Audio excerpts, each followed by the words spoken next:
तो चलिए बिना किसी देरी के सीधे आज के इस विषय पर आते हैं। आज की इस चर्चा में हम एक ऐसी स्कूल ट्रिप की कहानी के हर पहलू को समझेंगे जो अचानक एक खौफनाक त्रासदी में बदल गई। हम इन घटनाओं के सिलसिले को बहुत करीब से देखेंगे और समझेंगे कि कैसे एक छोटी सी गलती ने इतना भयानक रूप ले लिया। ये सिर्फ कोई आम कहानी नहीं है, बल्कि उन घटनाओं का तथ्यात्मक विवरण है जो उस रात उस अंधेरे जंगल में सचमुच घटी थी। अब यहाँ सबसे बड़ा और अहम सवाल ये उठता है कि आखिर एक बिल्कुल ही आम और सुरक्षित लगने वाली स्कूल ट्रिप अचानक एक जानलेवा बुरे सपने में कैसे तब्दील हो सकती है। इस पूरे घटनाक्रम को समझना सच में बहुत ज़रूरी है, क्योंकि ये हमें एक बहुत ही खौफनाक याद दिलाता है कि किसी अनजान जगह की स्थानीय सीमाओं और चेतावनियों को मानना क्यों ज़रूरी है। तो आइए इसकी परतों को एक-एक करके खोलते हैं। अब जरा इस घटनाक्रम पर नजर डालते हैं ताकि समझ आए कि आखिर ये सब शुरू कहाँ से हुआ। शुरुआत तो बिल्कुल मासूम और नॉर्मल ही थी। शिमला के रास्ते में रात का वक्त हो चुका था और तभी बस अचानक खराब हो गई। इसके ठीक बाद टीचर्स ने समझदारी दिखाते हुए बच्चों की सेफ्टी के लिए पास के ही एक सुनसान होटल में कमरे बुक कर लिए। प्लान बिल्कुल साफ था, अगली सुबह मैकेनिक को बुलाकर बस ठीक करवानी थी और फिर वापस अपनी यात्रा पर निकल जाना था। किसी को जरा सा भी अंदाजा नहीं था कि ये एकांत जगह, जो घने पेड़ों और पहाड़ों से घिरी थी, एक भयानक रात की तैयारी कर चुकी है।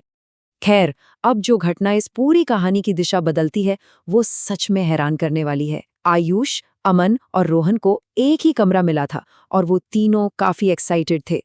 तभी उनकी खिड़की से उन्हें उस अंधेरे जंगल के बिल्कुल बीचों बीच एक झील दिखाई दी। झील देखते ही उन्हें ध्यान आया कि पिछली ट्रिप पर कुछ स्टूडेंट्स रात में ऐसी ही किसी झील पर जाकर पूरे स्कूल में काफी फेमस हो गए थे। बस यही वो विचार था जो उनके दिमाग में बैठ गया, और सच कहें तो यहीं से इस खौफनाक कहानी की असली शुरुआत होती है।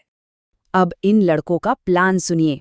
ये बहुत ही सीधा साधा लग रहा था, पर असल में उतना ही बचकाना था। पहला कदम, होटल के गार्ड के सोने का इंतजार करना। दूसरा कदम, चुपके से झील तक जाना। और तीसरा कदम, वहां कुछ तस्वीरें खींचना और स्कूल के नए हीरो बनकर वापस लौटना। उन्होंने इस पूरी योजना को बहुत ही आसान समझ लिया था। उन्हें लग रहा था कि ये सिर्फ एक मजेदार खेल है और आगे आने वाले खतरे का उन्हें 1% भी अंदाजा नहीं था। लेकिन उस जंगल की सच्चाई इस प्लान से बिल्कुल अलग थी। एक मामूली सी लगने वाली चुनौती अब एक भूल भुलैया बन चुकी थी। वो लोग लगभग आधा या 1 घंटा लगातार चलते रहे, पर जंगल का वो रास्ता जैसे खत्म होने का नाम ही नहीं ले रहा था।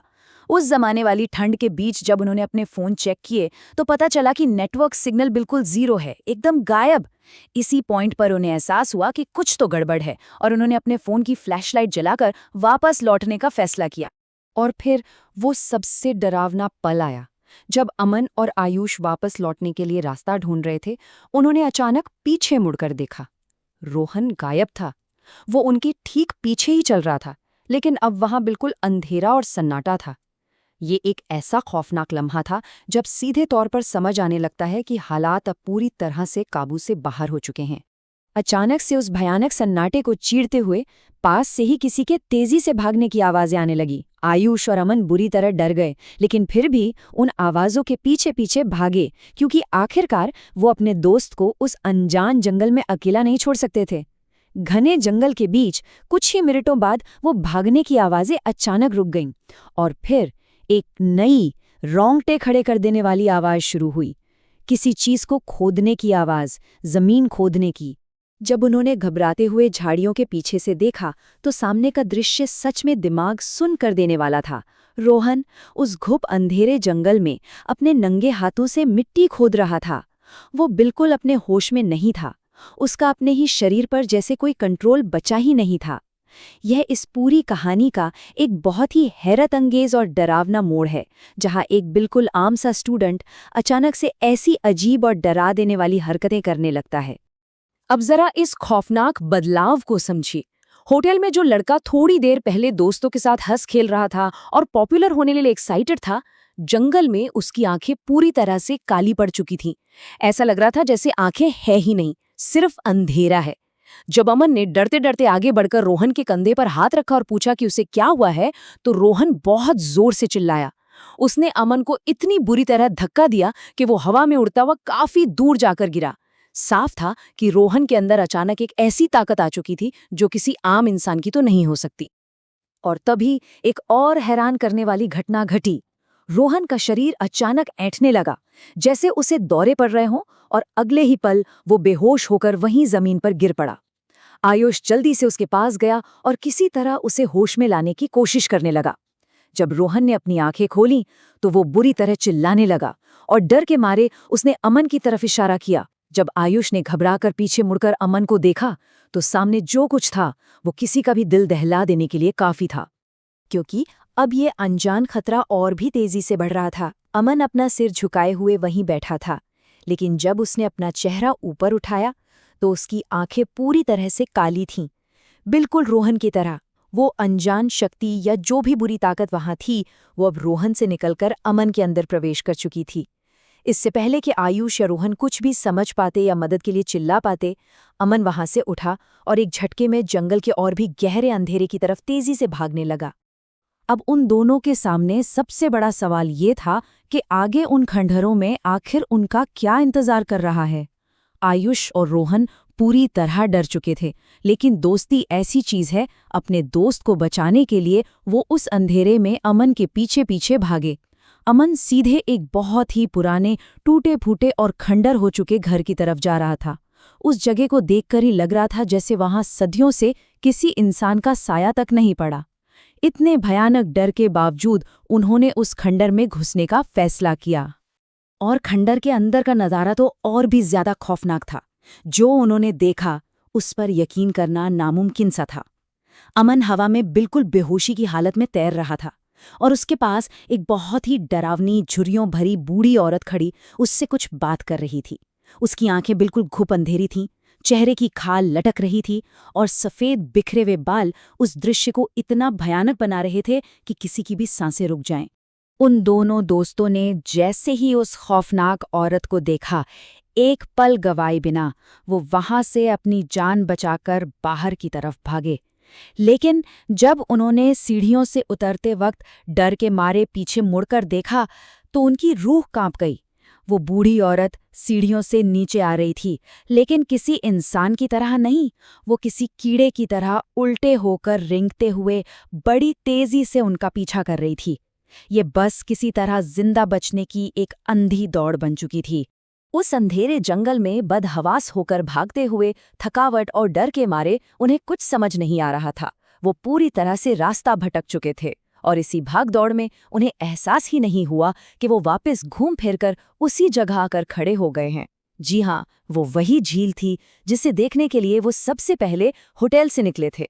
सच तो ये है कि ये कोई इत्तेफाक नहीं था, ये पूरा का पूरा एक जाल था जो श्रापित जंगल ने उनके लिए बिछाया था। इस पूरी घटना का अंत सच में बेहद दर्दनाक रहा। दोनों लड़के भागते हुए अचानक उस बर्फीले पानी वाली झील में जा गिरे।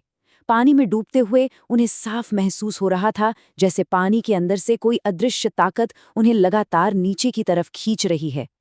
आयुष चमत्कारी रूप से न जाने कैसे उस मजबूत पकड़ से खुद को छुड़ाने और तैरकर किनारे तक आने में कामयाब रहा, लेकिन रोहन इतना खुशकिस्मत नहीं था। आयुष की आंखों के ठीक सामने रोहन उस बर्फीले पानी की गहराइयों में डूब गया। ये सब देखकर आयुष का दिमाग सुन्न पड़ गया और डर के मारे वो किनारे पर ही बेहोश हो गया। अब एक बार वापस ठोस तथ्यों पर आते हैं कि अगली सुबह आखिर हुआ क्या। अगली सुबह जब आयुष की आंख खुली तो वो हैरानी से वापस अपने होटल के कमरे में बिस्तर पर था। जब घबराहट में वो भागता हुआ बाहर निकला तो उसने देखा कि होटल के बाहर पुलिस की कई सारी टीमें खड़ी हैं और जमीन पर सफेद चादरों में लिपटे हुए रोहन और अमन के शव रखे थे। पुलिस ने अपनी शुरुआती जांच पड़ताल के बाद आधिकारिक तौर पर इसे एक मर्डर डिक्लेयर कर दिया, लेकिन वहां आसपास रहने वाले लोग असल कहानी अच्छी तरह जानते थे।